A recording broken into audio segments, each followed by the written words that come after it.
Improvisers of the world, welcome back to In Conversation, the WELS monthly series of interviews with members of our community. My name is Jakash Kapin, currently in London, and very excited to chat to our dear Kara today. So before I do so, as always, you're very much so invited to visit the WELS website at thewellvocal.com.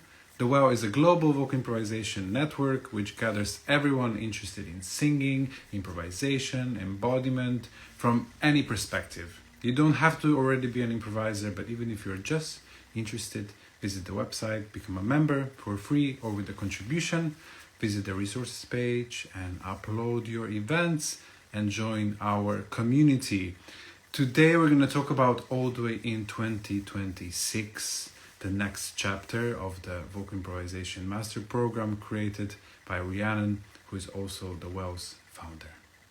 Okay, let's see if our guest is...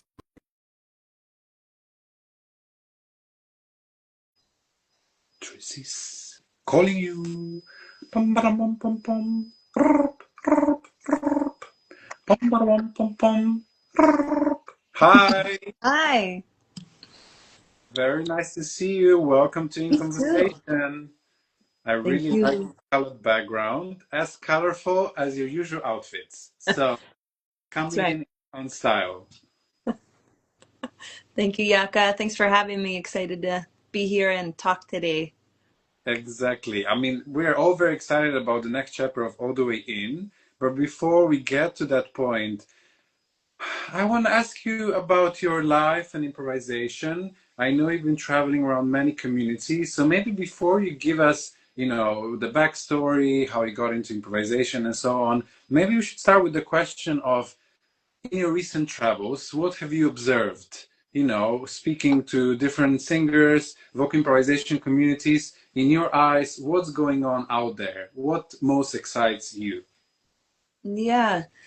Well, I'm excited for how excited people are about this and also all of the variations that there are, as it should be. We all have our creativity that's unique, and culturally it's different, geographically it's different. So it's cool to see how people are making this music of vocal improvisation their own explorations. And I really feel I went to Omega in 2011 for the Bobby McFerrin Circle Singing event, and now it's 2025, and it really feels like the 100th monkey. Of it just feels like a catch fire of passion around the globe, and then what's cool is more cross pollinating, people meeting each other from different places and different um, schools of thought or approaches to the music. So it's just awesome to see how there's more and more, and the more we all do, the more it enriches this thing which we love, which is the music. So it's Mm-hmm. awesome. Yeah. Yeah. Thank you for sharing. I mean, I guess also there's something which Rhiannon keeps saying, which is that with the recent years, people coming in are almost more ready. They're more ready to jump in. They go deeper, quicker, and they already kind of have a better sense of what this is all about. Yeah. So, maybe, since you already mentioned Omega, is that the first time you met Rhiannon? Did you meet Rhiannon before? And maybe anything that you want to say about how you entered this world? Yeah. I met her in December of 2010, and my entry point was that I was in college at Emerson College in Boston. I was studying theater. I was a solo performance focus. I was interested in puppetry and all of the kind of avant-garde forms of theater. Um, and in my senior year, I took a class called Action Theater at Emerson, pioneered and created by Ruth Zipporah, who's now in the spirit world. She just passed away this past spring. But she and Rhiannon were collaborative soul sisters and really cooked their variations of their work in California in the Bay Area a long time ago. But Well, not, so I mean, comparatively, depends what's long time. yeah, well, Centuries old. yeah, I should double check the dates on this, but I want to say the 70s. But not that long ago, but still, some time has passed. But they really they really developed these amazing bodies of work, Vocal River and Action Theater.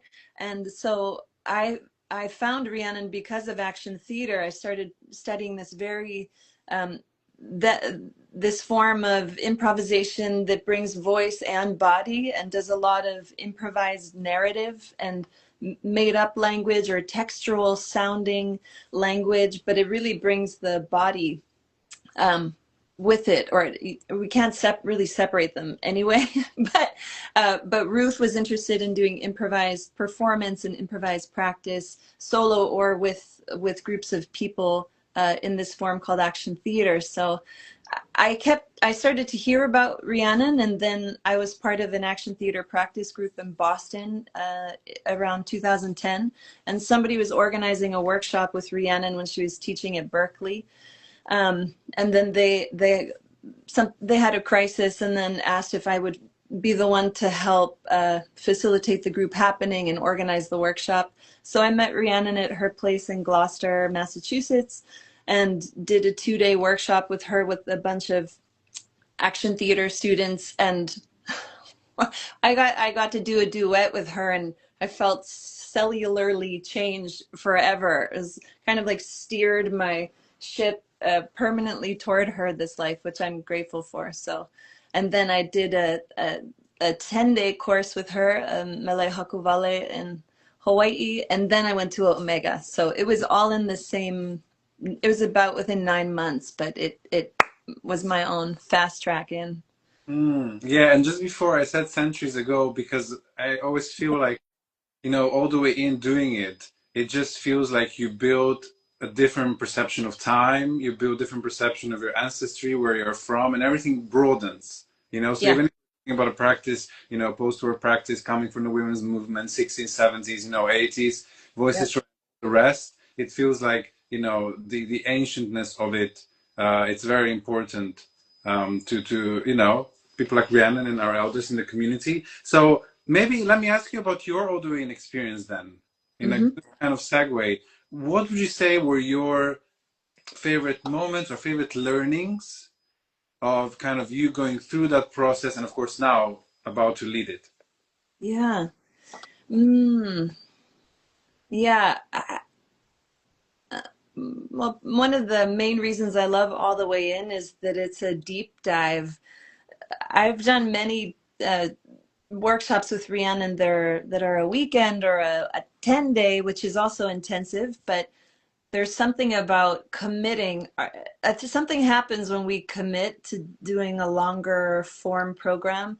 I think it's a signal to life or to the universe or to whatever you believe in that, okay, I want to change. I'm ready for transformation. So buckle up because it comes. I find there's something, we not only grow musically, which is the center focus, but we grow personally, collectively.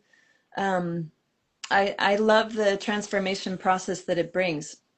And you're with a cohort, so you're growing exponentially, individually and together, and it's amazing to watch each other's progress too. And I think there's something in that that helps it all to really expand and yeah, it's just very transformational. So I yeah, my first time was in 2012. Um, I just kept signing up for You things. went straight to the center. Yeah, Of course. no, yeah, I just wanted more, and yeah, and I got it. So yeah, yeah. So the group experience practicing these skills, which I find never-endingly, uh, you know, challenging in the best way, never-endingly interesting because the music's always different, the moment's always different, the group that you're with is different, the weather's different, there's a way that it always calls us to presence. So and yeah, again, in doing All the Way In, it's just we can go deeper for longer, and it's a powerful trajectory. So Yeah, so let's talk about then this transition moment of mhm. Rhiannon passing on the reins, in this case to you, for the first ever All the Way In that is not led by her. Um, Anything, yeah, that you want to say about how this moment feels? I mean, you're kind of preparing to lead it next year. We're quite close to it. There's a group that's already kind of there. Maybe there's some more spaces. I'm not sure. I mean, you can tell us. How does it feel right now? And what are the things that you're most looking forward to, or anything else that you want to share about how this transition feels? Yeah, it feels like it's so many things at the same time. I'm really excited. It's been a process, of course, getting ready to approach it. And I recognize for anybody taking over after Rhiannon, this program is going to be a big transition. But I've been around for 15 years with her in programs, both participating and then cooking.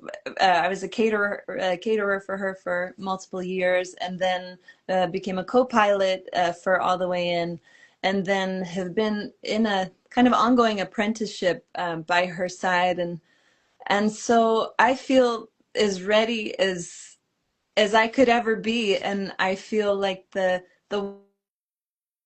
her vocal river work in this case put into All the Way In, that's its own intelligence, like it's such a strong body of work. So I feel really like an excited steward um to carry it along in this next chapter. So I'm really excited.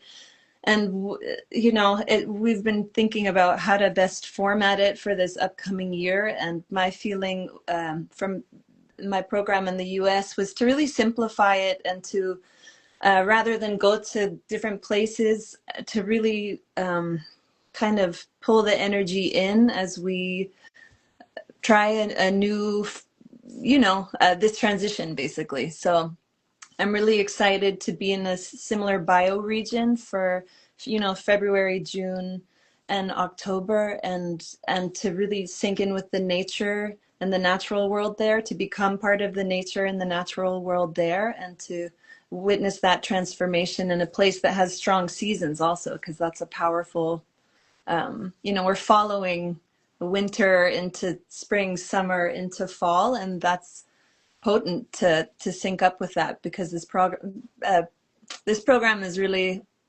about blooming, and then in the fall we're harvesting what we've learned. So yeah, I'm so excited and super honored, and it's a little surreal, Of but course, I feel take a totally while, ready. and it's also at the same time around the corner. Yeah, I want to ask about the location and maybe some other details, since Rihanna has always picked like really important spots in different countries that had a particular culture, and then the program had to do with connecting with that culture and the land. But as you mentioned, also things like food are always so important, how the whole process is nourished. And also, I wanted to say, yeah, your apprenticeship. It's quite amazing how in the vocal improvisation community things seem to work like they do in oral tradition.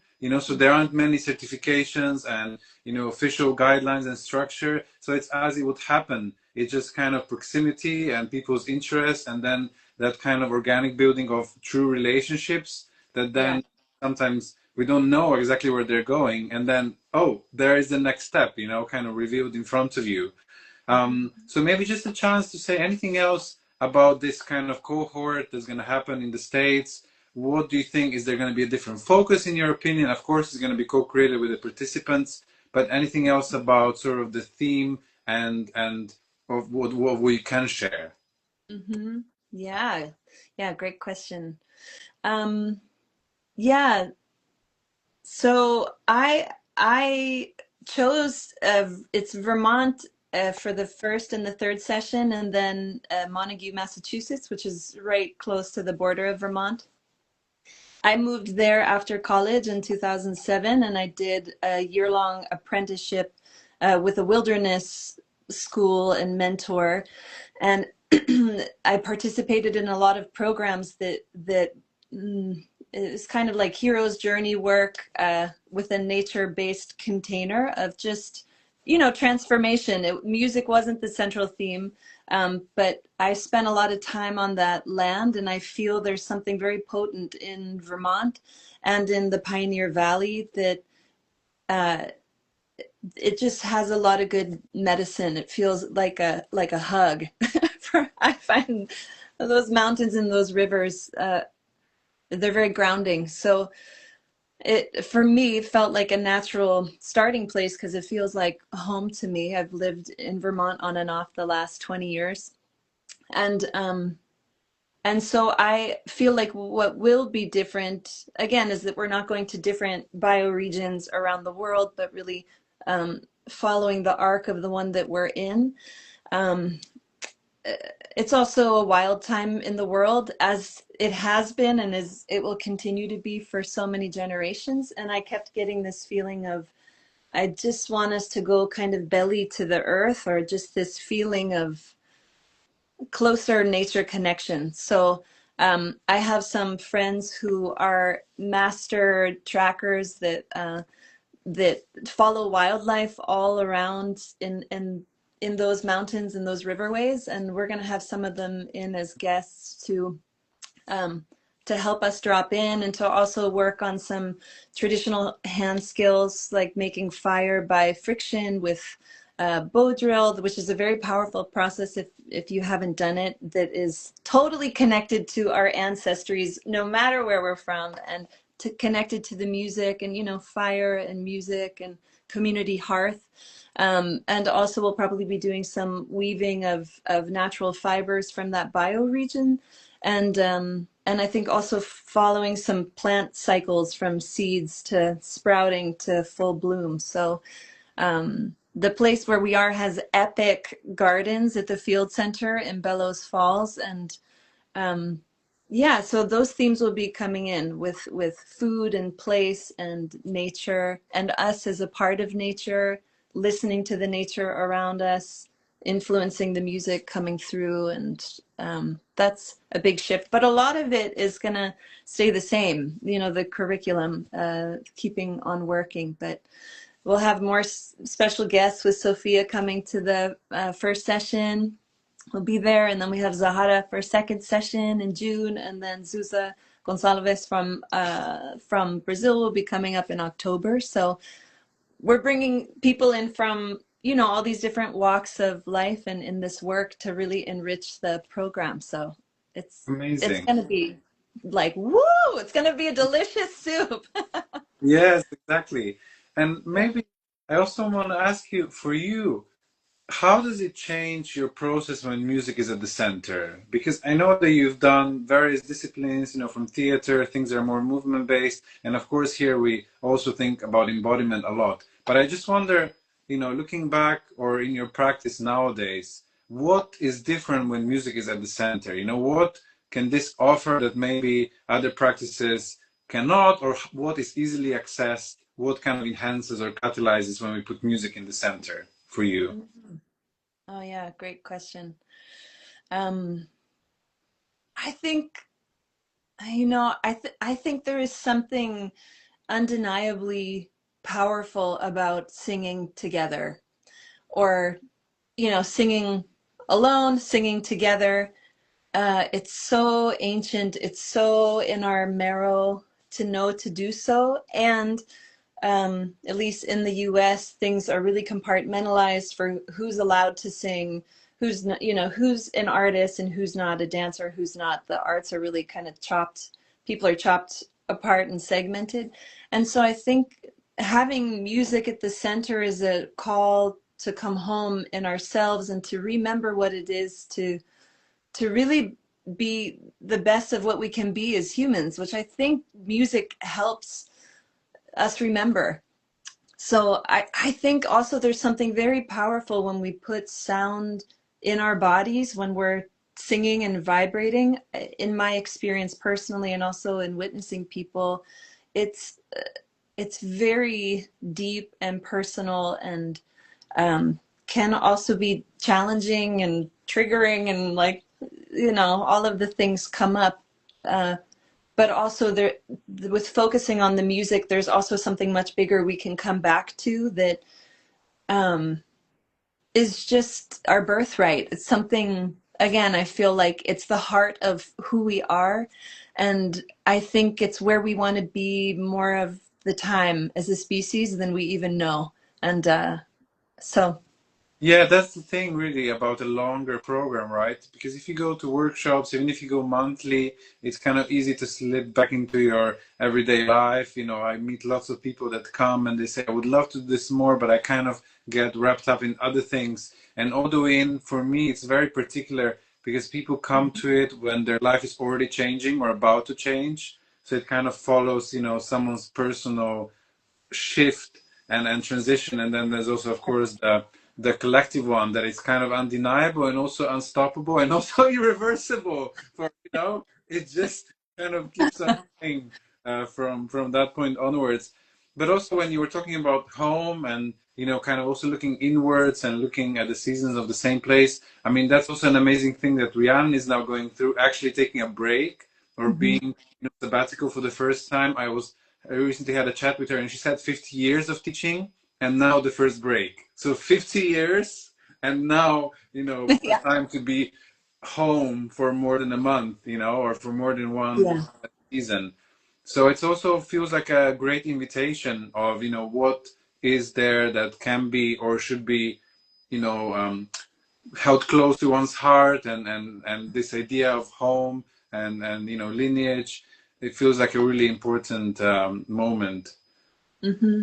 Mm. And yeah, I have one kind of piggybacking thought around that which is what makes, to my mind, all the way in a unique program or vocal river work as I've experienced it with Rhiannon, which is it has a dimension of being seen. It's a little has more of a performance flavor sometimes, A lot of the practices I find is around being in the unknown. We're going to make music together, or I'm going to solo, or something's going to happen, and how to regulate our nervous systems in those spaces, and how to build resilience and the ability to listen and stay open as things start to happen, as the music is happening. And oftentimes we're being watched, or practicing being watched, and um, how to allow people to see us in that space is very vulnerable and intimate and powerful and empowering. And I think that's why I've gotten addicted to being with Rhiannon and this work, is that there's something there that is an invitation to just be with our growth, to be nowhere except exactly where we are and who we are in this moment, with our individual and collective messiness, and to make beauty with it, to make music with it, to find each other, to learn how to find each other. And that's a place of creating home also, that's very particular to her work. So just to say that Yeah, stands out. definitely. And also, I think this transition is also a chance for something new to develop because, it's a living organism, pedagogy, philosophy, vocal river. And Rihanna was also saying how it might give her the time to reflect or to write something, about Yeah. memorization, or see and really observe what has happened even since the book Vocal River was released and how Yeah. much added on and evolved. So I almost want to ask you, I don't want to ask you like your favorite exercise. That feels weird. But I want to ask you about, if we're already here, we can go deeper on the aspects of Vocal River. And I wanted to know, like, do you have a favorite angle or like the favorite development that has happened maybe recently as Odin has changed? Anything Mm. area that you're drawn to? Yeah. Um, yeah, gosh, I think my places I really love in this work, probably because they were my entry points coming in from action theater, are integrative body and language, improvised monologue singing, which is so next level. I feel like, and it's an ongoing practice, but it's been really amazing to watch the murmuration stuff evolve, and it's still evolving. And I know many of us are like practicing it to try to figure out ways to get in there and practice it, because it's that's also something that's very innate to us, I think, as kids or humans, that feels like, oh yeah, we want to sing and move together, you know, singing and dancing. I love the backup singer archetype. It's like, you know, Hmm. we get to have a groove and sync up. So yeah, I think those components for me, I've loved watching Rhiannon on her creative learning edge and passion for what's next, right? What else could there be? And yeah, so I would say those things. I'm coming back to action theater in a lot of ways, and I think with Ruth's passing, I'm realizing how influenced I was by her work, and I think it's a really great companion of study for singers and vocal river singers and for anybody really, but really great tangible tools. So yeah. Yeah, so I also an invitation for people that maybe don't know action theater, or they don't know the book, and maybe even they haven't read even Vocal River yet, to also go and find those resources and connect, link up, and dive into. Also, you know, when I think of Rhiannon and the teaching, I also think of, you know, Voicestra at the beginning and what role Rhiannon usually has, you know, of like that kind of solo that usually is the only person bringing in words, but Mm-hmm. when something is already cooking and happening, then it just comes like almost, you know, like a firebrand type type energy. And I think that also translates to Vocal River and all the way in, and as you say, being seen and being able to like hold that big narrative almost, you know, like where do you draw from in that solo? I mean, of course it's ourselves and the environment, and but it's more than that. And also it's not just about, I think, personal history that comes out through words. It's a particular, yeah, overview, synthesis. I don't really know, and words, you know, are not anyways enough to describe it. I should just sing it, but I don't know, do you have a sense of what that way of using language, you know, especially when it's all kind of integrated, let's say in a supported solo, when you're right there at the front and you are being supported, but you're still, you know, leading it, driving it. Where do you go when you use words in that way? Where are you? You know, what do you tend to draw on? Mm-hmm. Great question. Yeah. Um, I don't know. I, I would say for me, I don't go to words unless I feel like I get like a knock on the door. I feel like I'm a, it feels like an incoming wind from behind. Um, and I oftentimes I'll get some kind of kinesthetic internal sensation that feels there's a quality to it that I'll then say yes to. If it feels like it's coming from my mind and I'm like, oh, it would be cool to have a narrative like this now, then I try to not ever take that exit ramp because I'll hit a wall really fast. But yeah, I think it's like I try to listen and make sure to really stay open to all possibilities and to not knowing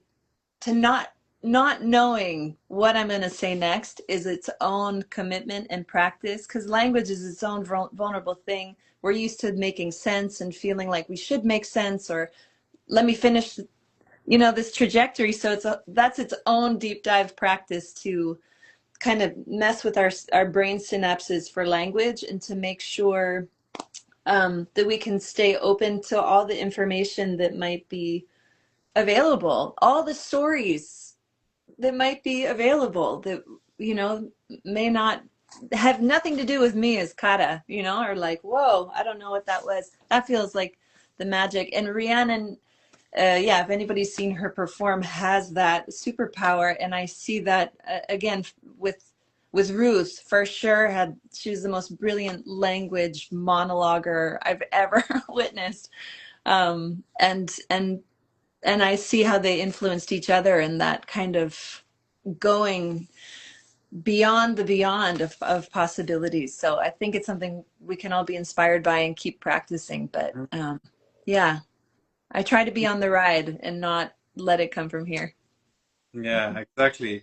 And also this conversation makes me think of, you know, these very rich practices that are not really quantifiable. They're so layered that you cannot put them, in a straight sequence, and thus in society they maybe not don't have as much visibility, right? Because you cannot market them as easily. You cannot put them in a straight curriculum that would fit the institution. And people like Rhiannon have really tried also to do that, and it's tricky.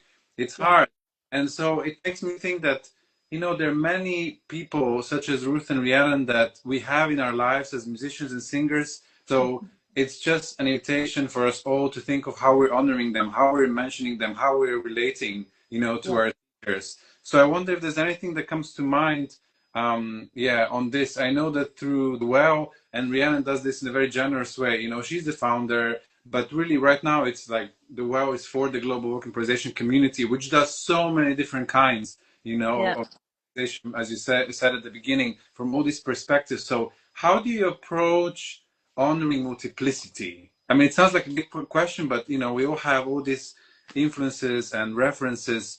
How do we live with that, and honor it continuously? Yeah. Great question. I hope I can answer it well. um,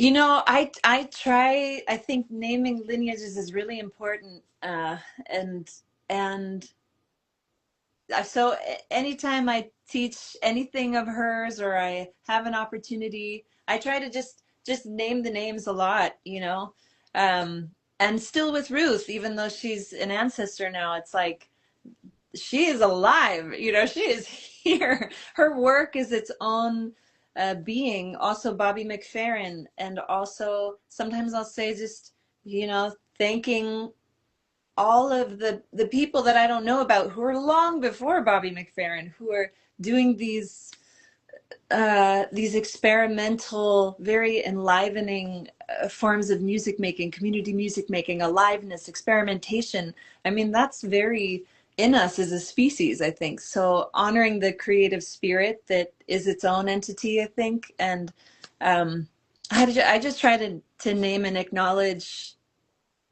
those lineages. Musica de Circolo, also I've been doing their teacher training, so trying to honor where I'm learning things from, and to also allow space for us to all innovate and create, and to know that some of this stuff is coming because we're being present to our own nature, which is alive and creative and going to keep making up games. And then maybe there's going to be a messy telephone game of like, well, whose game was that? And whose game was that? It's tricky. And I think we have to just keep the conversations alive to make sure that people are feeling heard and honored, or at least we can be discussing it and maybe even disagreeing, but that we're trying. I think that's very important, because this doesn't belong to anybody in some ways, while also honoring the lineages. It's yeah, something I think bigger than us that I'm trying to serve. I think we're trying to serve, but I think the conversations are really important for sure. So Yeah, sort of hope that who answers. inspire alive, right? Because it's the people that have kind of really dedicated their whole lives to the practice, and that Yes, so needs to be acknowledged. yes, I'm 100% in agreement. Hmm. Brilliant. Hmm.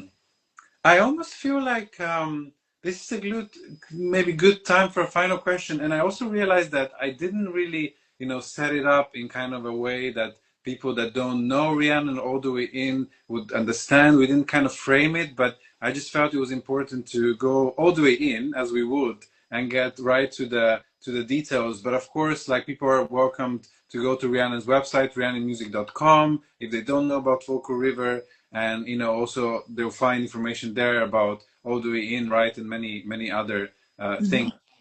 um and maybe just to ask you, yeah, what is next for you beyond All the Way In? I mean, I know it's going to take a whole part, it's going to be fully present for it, especially 2026. But what are the other things that you feel are important for you musically, life wise, that are happening that you also want to kind of nourish and keep alive alongside this important course? Yeah, thanks. I um hmm. I'm really loving teaching so much these days. So I want to keep doing that because I learn so much from every group and also from the work and the just the improvisation of the work, which is improvisation, you know. Being a facilitator, I'm also improvising, trying to listen to the room and to the air and to the moment and following the energy of the group. And it's it's been really great to go around and teach in the US and outside of the US. So I crave more of that and more. Yeah, I would love to be doing more collaborations outside of the US, inside of the US for both teaching and also performing or workshopping things like yeah, movement improvisation with music improvisation with you know, sky's the limit, the possibilities. I love mixed media performance. Um, I want to be doing more action theater in performance. I'm excited for the collaborations that can happen now, especially there's so many people interested in this work. And um, yeah, I just feel like I'm just getting started and I'm like, woo, ready to roll. Yeah, amazing. I Yeah. mean, and also there, I think, as we said previously, it feels like a different moment when people are connecting more, communicating. There's also a gathering at Omega coming next August, right, with Brianna and Zuza, David Worm, which brings together Vocal River, Musca do Círculo, and Circle Songs, which is also going to be a great moment. So we just need more of that. And I think we're kind of on the way. And just speaking sometimes those things into the ether, you know, and just saying, that's where I'm going. That's what I want to do more of.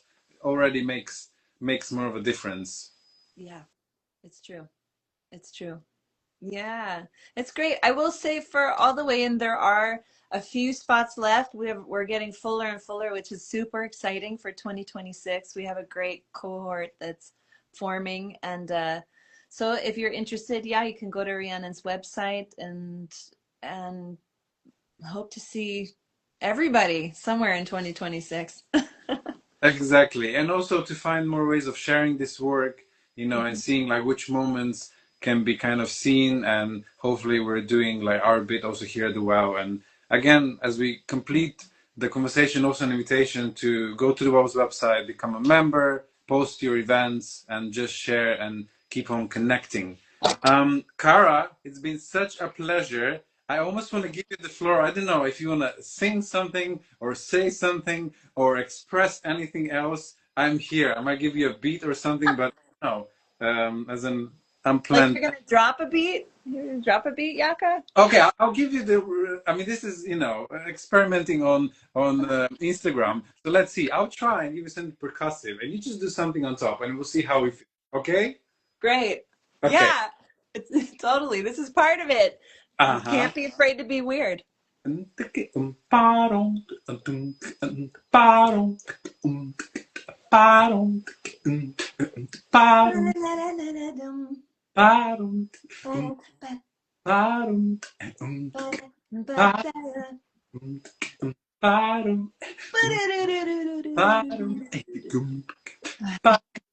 Well, the snow is falling outside.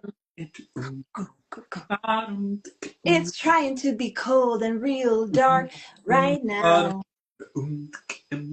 But there is a flame inside.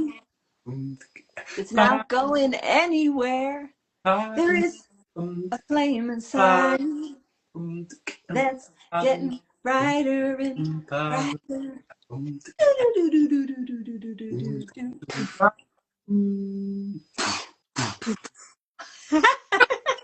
I could almost hear you, but I know as well, but thank you. I just, Rhiannon, if Rhiannon would be here or ever listen to this, like she would say, you cannot talk for like 40 minutes and not sing together, even if you're on Instagram. So it's the only possible. okay, great. I commit to doing that for forever now. Cara, thank you so much for joining us. Have the best year with All the Way In and everything else.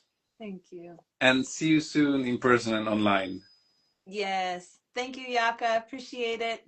Big blessings, Bye bye, everybody. everyone. Bye bye.